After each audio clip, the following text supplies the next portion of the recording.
সময় কি পৃথিবীর গভীরে হারিয়ে যাচ্ছে অতি দ্রুত, নাকি আমিই পিছিয়ে যাচ্ছি অজ্ঞাত এক দিগন্তে?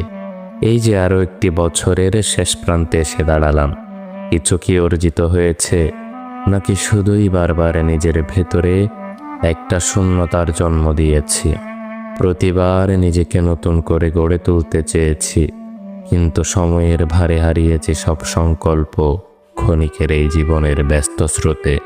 আমি কি ছুঁতে পেরেছি সেই মহাসত্য যা আমাকে পরিপূর্ণ করবে আমার সংকল্পে, আর আমায় নিয়ে যাবে আমার সেই কাঙ্ক্ষিত লক্ষ্যে?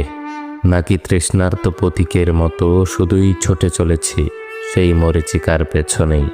তবে প্রশ্ন সময়ের নয়, প্রশ্নটা হলো, আমি কি সময়ের গল্পের কোনো অনুচ্ছেদে নিজেকে খুঁজে পেয়েছি, নাকি সময়ের প্রবাহে ভেসে গিয়ে নিজেকে ভুলে বসে আছি?